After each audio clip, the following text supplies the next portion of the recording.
Business Foundations for Mums, with me, Kate Butcher, is the podcast to listen to if you are a mum who is ready to launch your business, not sure where to start, or wanting to turn that sideline into something more serious. It will be full of practical tips, mindset advice, and inspirational and honest interviews with mums who are juggling business and motherhood, supporting mums in business to turn your dream into a reality.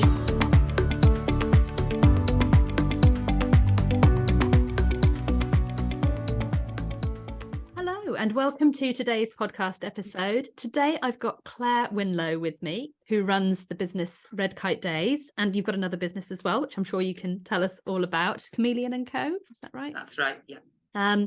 So before we get started, Claire, could you just start off by telling us a little bit about who you are, what you do, how your business fits in with family life, and a quick overview of everything. Yeah.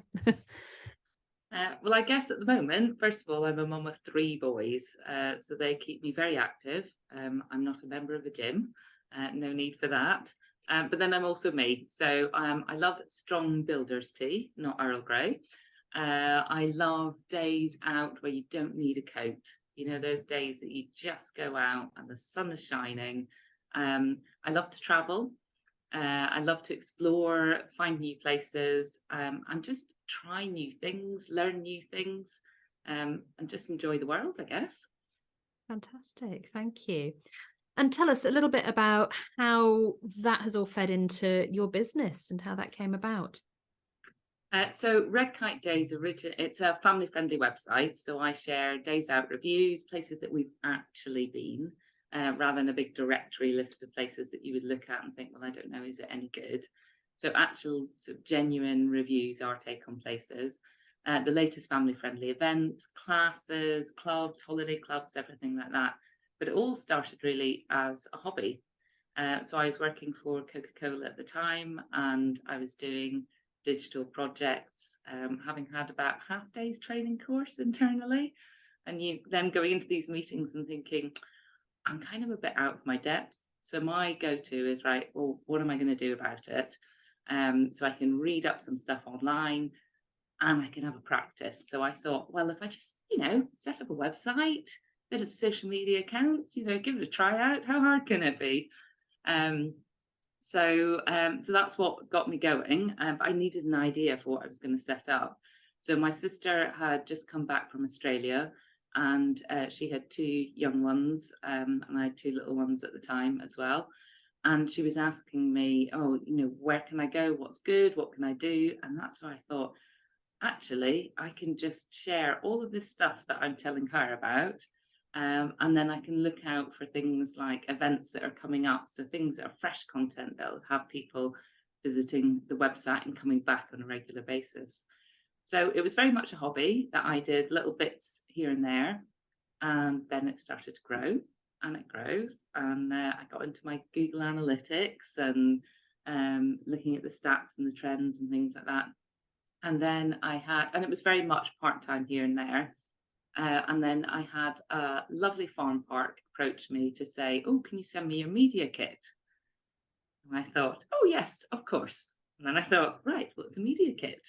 Because when you work in a really big corporate business like Coke, you've got departments that do all of these different things, and you maybe I've gone to an agency and say, can you sort this for me? So I did a bit of a Google to find out about media kits, and that's sort of started me off there. And then I had my 3rd son, and the idea of going back to the juggle, and it was very much a juggle. Coke were a brilliant company for work-life balance and for letting you prioritize with your family. But when you are dashing in and out of London and trying to have meetings and stressing about getting on the underground to get back to the train, to get back to where you parked your car, to get to nursery, and then you pick up kids who are tired, who don't want to tell you about their day at school or their day at nursery because it's late and they just need fed, bathed and into bed. And I thought, with 3, I would have nursery and school and all of that juggle. It just wasn't going to work. But I needed to keep something that would keep my brain alive. So I thought, right, Red Kite Days, I'm going to do this part-time, and that gives me some time with my kids, and it gives me some time for me as well. And actually half the job is doing fun things with my kids. We go places, we try out things. We had one summer where we were like, okay, every day we go to a play park, we're going to a different one. And we explored all the play parks around Oxfordshire. And that was half the fun. You could turn up at a small, okay-ish play park, but it's brand new. And and it's free, and you bring a picnic. And that's where it all came from, really. Fantastic.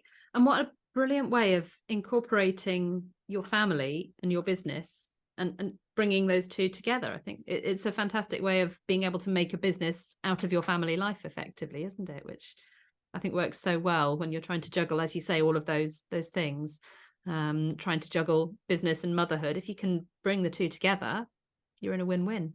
Yeah, and it also gave me the chance from my personal development to be able to learn about areas that I didn't know so much about. So to be honest, I didn't really go on social media much before.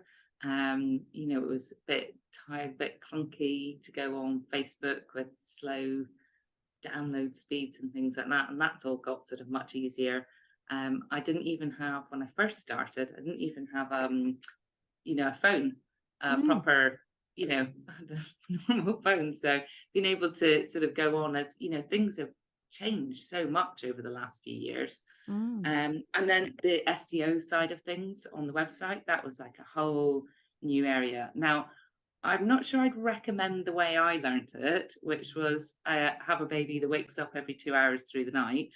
So I would literally sit scrolling through my phone, and then if I saw anything interesting, I'd take a screenshot of it, because I knew by the morning I'd probably forget what it was, and the next morning I'd be like, oh yeah, that was really interesting. So it took probably a good year of reading all about SEO, from the sort of very basics of what you can do to developing it through. And it's just fantastic to see. And I've got lots of pages that rank on the first page of Google. I'm not paying for Google ads or anything like that. So that's really, I really like that side of drawing things out for me. Yeah. And I think, the website's been running for quite some time now, hasn't it? When was it you first started Red Kite Days? So it was before my youngest was born. He's 6.5. So I'm guessing it's like 7. It was probably about 7 years in April, actually, earlier this month.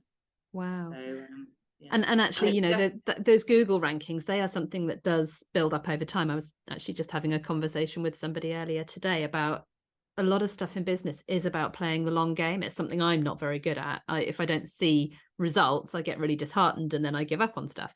But Google Analytics is an amazing tool for helping you figure stuff out. I love Google Analytics, and I know you do. We've spoken about it in the past, and there's not many people that get really excited about Google Analytics, but I know you do, as I do as well.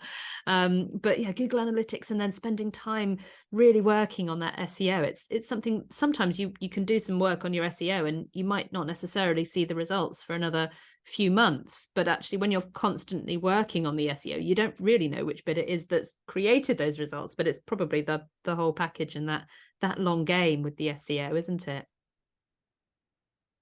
And I think with the SEO, there's so many articles, there's so many like science between everything you need to do, but actually if you distill it all down, when somebody's searching for something, if you deliver what answers their question, what they need, then they are going to click on it, they're going to read it, they're going to stay on it, they're going to go around your website. And then Google recognize that. So it wants to deliver for the people that are using Google to do their searches. I just have to learn about this whole new chat GPT stuff now. That's a whole new ball game, isn't it? Yeah, absolutely. I'm just learning about all of that, and have just found out about it recently. So, and I'm finding it fascinating, but already sort of hearing some of the I suppose the limitations that social media can pick up, whether the post that you're putting on has been written by ChatGPT. it will recognize it, and you won't get the traction and the reach on it if it recognizes that it has been written by some kind of AI technology. Whereas if you write it yourself, or a lot of people are kind of getting that hybrid, aren't they, and using it for prompts and ideas, or for a template, or for a the bones of a piece of work, and then putting their own wording on it, which I think is incredible technology, very clever. It's fantastic. And I think with the Google Analytics, if you think of it less as a mass of numbers and data, which I know a lot of people run from, and think of it more as a story. So what does it tell you? And I always start big when I start with my numbers. What's the total audience that has visited? How's that changed year on year? And then, okay, let's have a look at where are they from? And that's how the website started to expand. So I started very much in Oxfordshire, because this is where I was based with my reviews. But I noticed that I had a lot of visitors who were based in cities and towns around Buckinghamshire and around Berkshire. And of course, they border around the edges. So people don't sit at home and think, oh, I'm going to go for a day out today, but I'm only going to stay within my county. If you're in Tame, then actually you're just as likely to go into Buckinghamshire. You're close to, say, Aylesbury Waterside Theatre, which is a fantastic theatre. If you're in Bicester, you'll travel into Buckinghamshire as well, and vice versa. And then I also have about 18% of my visitors are based in London. So there's people in London either going into work, and they're probably sitting on the train having a look at, right, what are we going to do this weekend?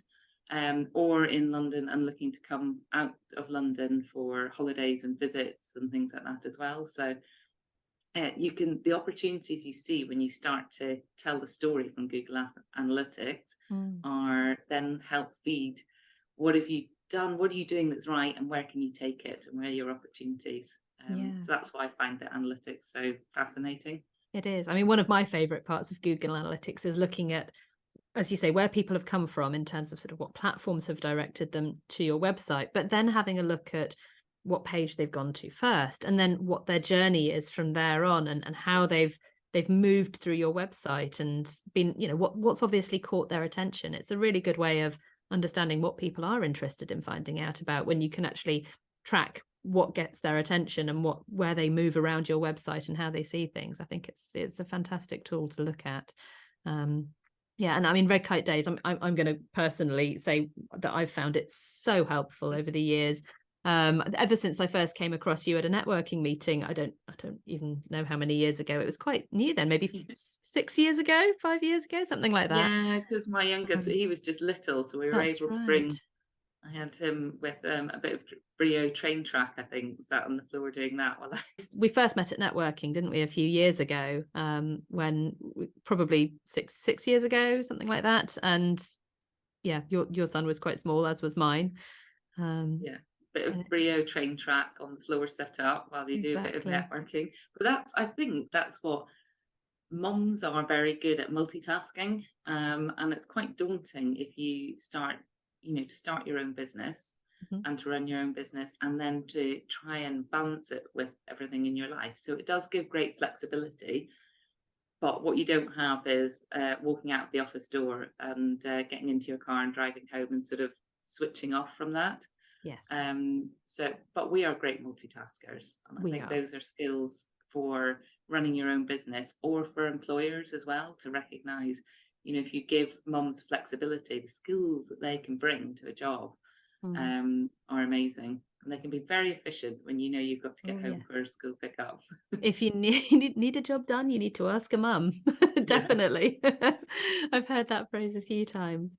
And I mean, absolutely. I mean, I as I say, I first met you a few years ago at networking, and I remember the first time I went on to Red Kite Days. I think it was the summer holidays, and my oldest was at school, my youngest was still at home, but we just needed activities to get us out of the house, to do things to keep us occupied, so we weren't going stir crazy over the holidays. And we wanted that balance of some activities. If you go out doing activities every day, the cost can really build up. But when you're looking, the way that you lay out the website, and the way that you've got your summer holiday articles, and listing out all of the different things going on every single week, every single day, And there's a real variety of free activities that you can do, and paid activities and cheap activities and more expensive activities. And it's a really good range. And we've managed to fill entire summer holidays. We don't necessarily do things every day, but I like to have an option of something that we can go out and do. And we don't necessarily, I might plan something in, but we might actually decide that day we're just going to chill out in the garden or whatever it might be.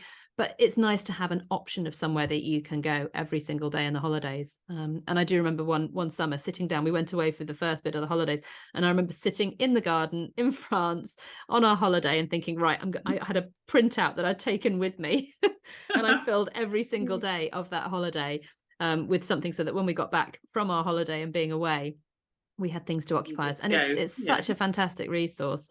So I strongly recommend. And you've expanded more since then, haven't you? Have you expanded into some other areas as well?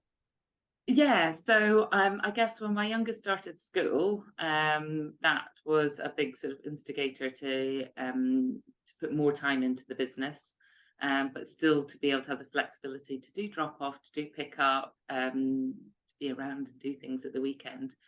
And one of the things for me, I think that works really well is you get big corporate websites. You get your sort of Mum's Net and your Net Mums, and there's probably a massive big team in their head office that send out their sort of content and things like that. But actually, for me, Red Kite Days needs to stay local and personable.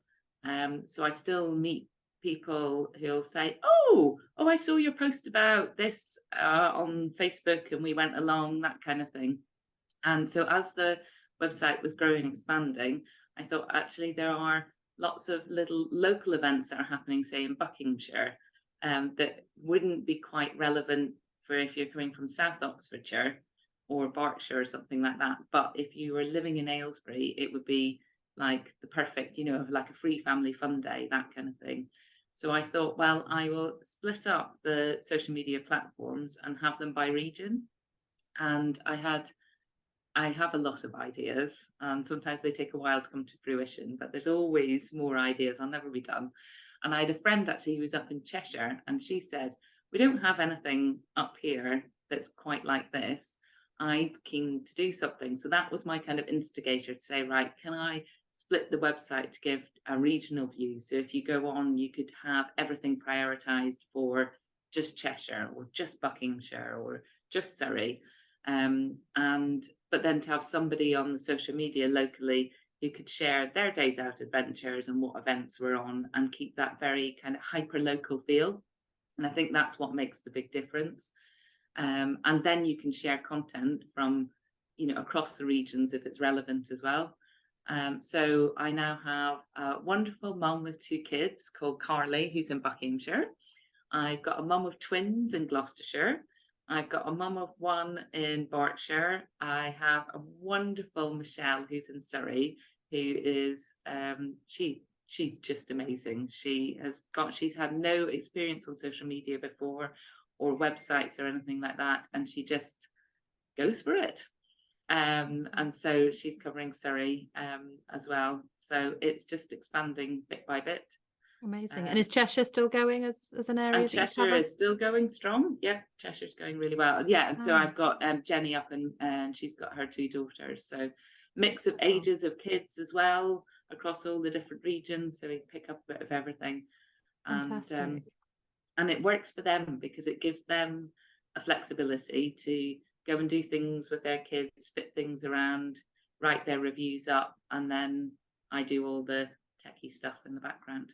Amazing. That's fantastic. The fact that it's expanded so much and you've got all these different areas covered, and then that, I suppose, gives you the opportunity to expand into lots of other areas as time goes on as well. Yeah, just wait until, well, I'm a .co.uk now. I'm thinking, maybe I need a .com and go global. That would be fabulous. Because absolutely, I mean, why not? I mean, when you go on holiday, you want ideas of places you can take the kids, don't you? So it would be fantastic. Gosh. Be a good excuse for me to do a round the world trip, wouldn't it? Oh, all kids would take a year off school. Mummy needs to work. Do you know what? One of my son's friends has they've just set off last week to do exactly that with the kids for a year. going off traveling, which I'm very jealous of. And if you need somebody to do the round world trip for you, you know, a second person to pick up some other areas, more than happy to volunteer my services. Not sure my husband will be on board, but me and the kids would definitely be up for that. So. Oh, fantastic. Yeah, that would be amazing. Wonderful. Thank you so much for sharing all about your business, and tell us a little bit about your other business as well. You've got a second business, Chameleon and Co. What do you do with that one? Yeah, so that's very, very different. My sister moved to America just before COVID came in, and she had a business with like lovely little enamel pin badges, Christmas tree decorations, key rings, doing really well, and available on Nottingham High Street. But then you can't be in another country if you've got your listing on Nottingham High Street, and then the website and things as well. So she was like, "Oh, I'm just so gutted to, after all this hard work, to leave it." So I was like, "Well, you know, I could do a bit. Not like you're doing I'll enough help already. out till you're back." Thinking she'd be back in like a year or something like that. So, and it took off during COVID because everybody was wanting to send just little things that you could go that could appear in the post through a post box, things that would just kind of light up someone's day. So the little pins come on backing cards, so they can say things like "You are fabulous," "You are a flamingo in a flock of pigeons," things like that. And so they just did incredibly well. And then I guess for sort of tax and things like that, she wasn't able to kind of keep running from America. So I said, okay, I'll buy out the business. So it's set up as a limited company. So I had to go through all the learning about, Red Kite Days I just do as a sole trader. It felt quite scary looking into, setting up as a limited company, being a director, tax returns, all of these, those kind of things. So I have an accountant, and that would be my big recommendation, is just get an accountant. Absolutely. And then you keep it totally straight. So that's brilliant. And actually that gives me quite a good balance to Red Kite Days. So Red Kite Days, I'm out, I'm doing stuff on the computer, I'm using my brain a lot. So with the Chameleon and Co, there's more of a sort of physical element. So I'm, packaging orders, putting things together. There's a lot more I could do with it, but it's, I guess, part of running your own business is knowing how much time and energy and where you put your focus. So for me, I'm quite happy to let it sort of tick along, with the opportunity to look into going into wholesaling or things like that in the future.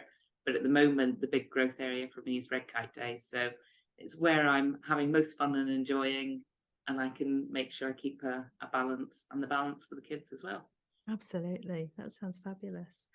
Gosh, yeah, like you say, it is different, isn't it? Having a limited company and being a sole trader, there's just different things you need to take into account for both. And both of them, I think, once you're in it, once you do it, you realize it's not necessarily a huge challenge, but it is just a different set of learning and a different set of, as you say, a different set of accounts and a different way of submitting your paperwork and things like that. So a little bit more responsibility if you're a limited company to report in certain ways. Having a where you sell a physical product and having a Shopify website and a shop online and taking payments and things like that versus I guess a service.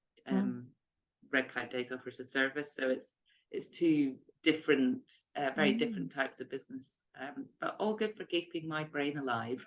Absolutely, fantastic. That sounds amazing. Thank you. So to find out a little bit more as well, why was it, I mean, you've talked us through why you decided to start a business in the first place. What would you say the best bit of advice was that you were given when you first, or during the time that you've started running your business?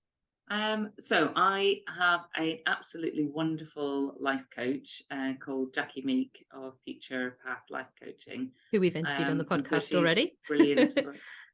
She's on a previous episode. Go and listen to that one then. Absolutely. Yeah. And she's amazing. I think she's probably the one that helped me get to the stage of taking that step to leave a very, very safe corporate job with my pension and my holiday pay and very known what I was doing. And then I haven't sort of looked back since. And then I would sort of dip in and have sessions with her every so often. And at one point, I guess I had I was doing some consulting, some sort of business consulting. I was doing Red Kite Days. I had Chameleon and Co. I had the kids. I had all these ideas of things that I wanted to do. And I had too much going on at the same time. And so we had a chat about things, and she had some, I guess it was advice. So Jackie doesn't tell you what to do. What she does is sort of lead you. She gives you the tools and she leads you and she takes you along the pathway. Where we got to, and I guess my analogy then was that there were just too many pots on the stove. So, you know, when you're cooking, if there's too many rings and there's more pots that need to go on and everything's boiling and basically everything's happening, but nothing's been done really well. And actually what I needed to do was turn some off. So that's why I decided on the business consulting. As much as I would have, you know, I love talking to other small business owners, and I see things and I think, oh, do you know, if you just did this, this and this, it wouldn't cost you anything and it would be so much better. But I thought, I can't do that, and Red Kite Days and Chameleon Co. and my kids and my husband and my friends. So it was about pulling back on some of those. So the business consulting, I said, right, actually, I'm going to cut that out completely. I had been going and doing projects for Coke and things as well, but then they were taking over all of my time and not letting me into what I really wanted to do.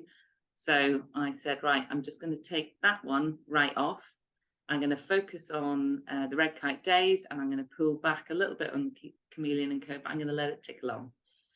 And it's worked, and it's brilliant. So I think sometimes you have to do less to gain more. And that was one of the best things I've had from Jackie. Actually, every session I had with her, I used to say that I had a light bulb moment, one that just went bing, and it could be because your life and your work aren't actually separate, and these things are all interwoven.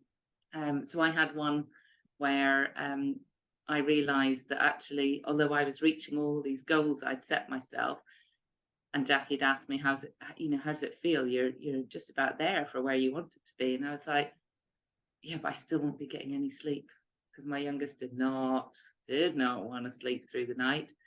And then I realized, actually, I need to focus on that, and then everything else will slot into shape. So so maybe the best bit of advice is actually go find yourself a really good life coach. Absolutely. Fantastic. And yeah, I've heard Jackie use a similar analogy before. So yeah, I think that's a really good analogy. Those pots on the stove, you just can't. There's too much going on. I know personally I'm a terrible cook, and I know for me, if I have two, and my husband's a professional chef, so he'll just sort of wing it with all these things going on, and he can have different he can be doing tons of things at once, and I see it happening, and I think, yeah, I can have several things on the hob. So yeah, I've had the physical experience of that actual analogy happening in real life with too many things going on, and I'm absolutely terrible. If all the timers go off at the same time, I go into complete meltdown and panic mode. And so, yeah, that's such a good analogy for life as well. And I'm definitely guilty of, in life, having too many pots on the stove as well. So, yeah, that's a good and one. Actually, in a complete contrast to your question, I would also say sometimes don't listen to the advice that you're given, because Absolutely. I've been given advice before, and where my gut instinct is like, no, I'm right. I spoke to a really senior marketing person once, like a sister-in-law of a friend, and to tap into their sort of knowledge and things, and they gave me all of this advice, and I thought, like, no. And actually, I'm really glad I listened to myself, because Red Kite Days wouldn't be where it is now. It would still be a hobby. It wouldn't be what it is now so I think sometimes you have to go with your instinct and your gut. You can pull in all of that advice, but go with your gut and your instinct as well. Absolutely. I think you're quite right on that. It's about sort of cherry picking the advice that you think is going to work for you, isn't it? Because there's lots of people with lots of advice, and actually I hear lots of experts in certain things that have completely opposing strategies, and you think, well, I can't do that and do that, so what do I do? But you have to find your own path through the middle and pull in the bits that work for you from all of the different sources that you can tap into, definitely. And friends and family aren't always your target audience as well. So oh yes, they'll have their opinions on things. And if they're the kind of person who's going to buy your product or use your service, then great. If they're not, it's not made for them. Yeah. And so their take on what you're doing is not always the best advice either. Absolutely. Mine totally are very, agree I with must that. say though, mine are very supportive. Incredibly, my dad is the person that likes every single Facebook post I make. Fantastic. And I love it. I love that he's there to do that support, that he knows that a Facebook like, and I'll see it, and that's just like an extra little bit of like, you go girl. Absolutely. No, I totally agree with that. I think having family to support you is really useful, but sometimes they're not always the people you want to go to for specific advice, are they? Because it might not be, like you say, if they're not your target audience. And it is something certainly I talk about in the module of my course where I talk about market research, that actually don't go out seeking the advice of friends and family if they're not your target audience. If they are, then that's great. But if they're not, they can give you all sorts of advice that applies to them, but it doesn't apply to the people who you're actually wanting to sell your products to. So yeah, totally agree with that bit of advice. Fantastic. Thank you for that. And do you have a favorite business tool that you use in your business? Well, I love my Google Analytics, but the other one I really like is Canva. So I used it for years for free. And I've actually now upgraded, and I actually pay the bit each month to have the premium version, just because I'm not a designer. I'm not artistic. I know what I like when I see it, but I couldn't pay for and afford to have a designer to do things for me. So it gives great templates. It's very adaptable. You can do everything. You can do videos on it if you want. You could do things for Instagram Reels. You can do things for my website or flyers, or great adaptability. You can use your brand colors, and there's so much that you can do on it completely free of charge. There's so many tools that the free version gives you a tiny kind of hint, but actually it's not really going to do it. And you really need to then pay for it. Whereas I think actually with Canva, you can use it totally for free. I just like the flexibility of doing one design and then being able to replicate it for lots of different sizes. So I can optimize it for the Facebook or for Twitter, or for Instagram, for the website, things like that. So it's really useful tool. I absolutely agree with Canva. And I think in all of the interviews I've done, Canva has probably come up more often than it hasn't as people's favorite tools. It is without doubt the most popular tool out there of all the business mums I speak to. And I'm exactly the same as you. I'm very visually challenged. That's not quite how you put it, but I'm not a visual person. I'm not very good at creating graphics. I'm certainly by no means any kind of designer. And like you say, those templates are so easy. And similarly, I've resisted upgrading to the paid version until a few months ago, and only recently have I actually upgraded. And it's there's little things that make the difference. Like you say, the resizing tool is so simple to use. You press a button and you've got the same thing in better sizes for optimized sizes for each of the platforms. And there's just those little added extras that you can add in by having the upgraded version. I would say I don't need the upgraded version, but it just makes life a bit easier. So yeah, I totally agree with you on that. It's a fantastic tool, whether you use it for the free version or the paid one. It's brilliant.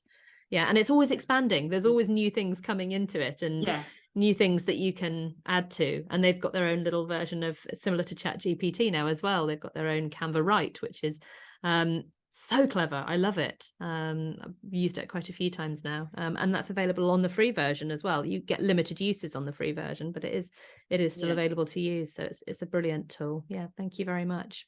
And I know when we talked, and when I sent you out the information about the podcast, and I asked you about whether you had a favorite book, and you said that actually business books and self-development books aren't really up your street at all, but you do like a good fiction book now and again.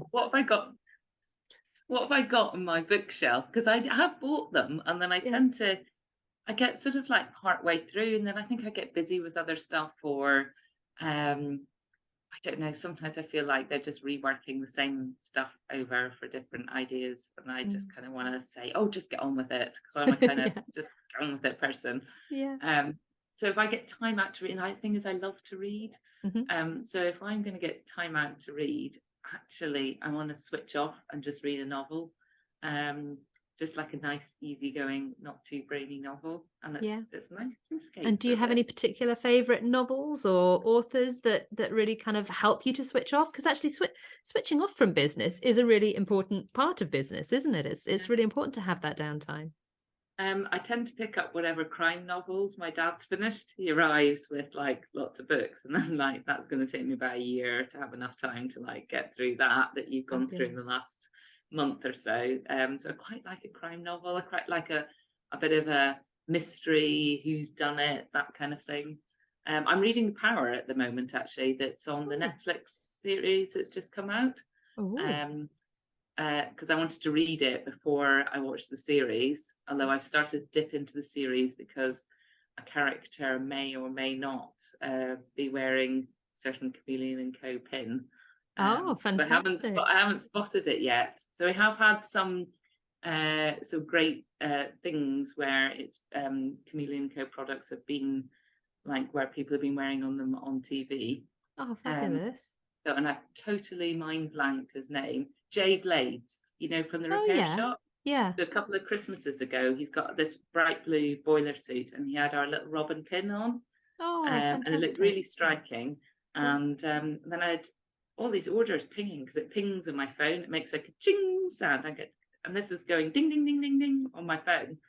And I was like, oh, wow, like these robin pins are like massively taking off. I mean, they do well at Christmas anyway, but this is crazy. And then I had a message from a friend saying, I'm watching the repair shop. I think Jay Blades is wearing your robin. So the best bit of marketing is always the free marketing. Fantastic. And occasionally get orders to go to a Warner Brothers studio or something, and I think, oh, I'd love to know where you're going to be. Oh, fantastic. Exciting. Yeah, it's exciting, and then you can look out for it on the various things that are coming out after you've sent it out. That's fantastic. Wonderful. So crime novels. Any particular authors? I mean, you said the Power you're reading at the moment. Sorry, you've already covered that. The Power at the moment, which is quite good. I think better than the TV series, actually. Something a bit different. The Handmaid's Tale, I really enjoyed that as well. So that would be less of the beach read style. So that's a good one. Fantastic. And as you don't read business books in particular, do you ever listen to podcasts, or is there a particular format in which you like to do your business learning? Well, I've listened to your podcast, so I would say one of the things I find frustrating about podcasts is that they normally seem to spend so much time at the start not really getting to anything. It's like, I don't know if they're trying to wait for people to come on and listen to them or something, but I'm always like skipping forward to, I want to hear the podcast, not your just chit chat. So I really like yours because you kind of get straight into it, and you've got interesting guests and things like that. And then on the podcast, I would search on a topic that I'm interested in. So it might be on SEO, and I go through to see if I can now find something a bit more advanced now, things like that. Or I watch quite a lot of YouTube tutorials. So Google Analytics, as they're changing over to this new version, which I've got to get my head around. I only don't like it because I don't understand it yet. I'm sure I'll get to know it. I've got it set up. I keep going back to the old version because I'm fast. It's I noticed. So I went onto Google Analytics recently, and it automatically put me onto the new version, and I thought, I don't really like this very much. And then I got my assistant to go on to Google Analytics from her end, and it gave her the old version, and I was like, right, we're definitely logging in from your laptop from now on, because it's still got this one, and you can see so much more on the old version. I just haven't learnt the new one yet. We'll get there with it, I'm sure, but yeah. So yeah, tutorials. Sorry, I interrupted you. You were saying about tutorials on YouTube. Yeah, so YouTube tutorials and things like that. There's a lot that you can sort of watch and see for free. And the other one that I would regularly dip into is Moz. Their website's great for learning about SEO and looking at your domain authority and things like that. But they do something called Whiteboard Friday. So they've got different guests in, and you can go and see old, previous ones. You can pick off topics that you like. And essentially, they've got one whiteboard behind them with everything that they're talking about on the whiteboard. And then they just talk you through a topic. So it could be about, I don't know, getting backlinks or, any kind of topic area or change that's coming with the Google algorithm. So I find those quite nice to dip into as well. Fantastic. Well, that's a new one on me. I wasn't aware of that one. So that's definitely one I'll be checking out. So thank you for that tip. Very, very useful. Fabulous. Thank you. And that brings us to the end of the questions today. However, could you please let us know where people can find you if they want to come and find you? Do you have any particular exciting things coming up on Red Kite Days at the moment? Tell us a little bit more about how people can come and track down what you do.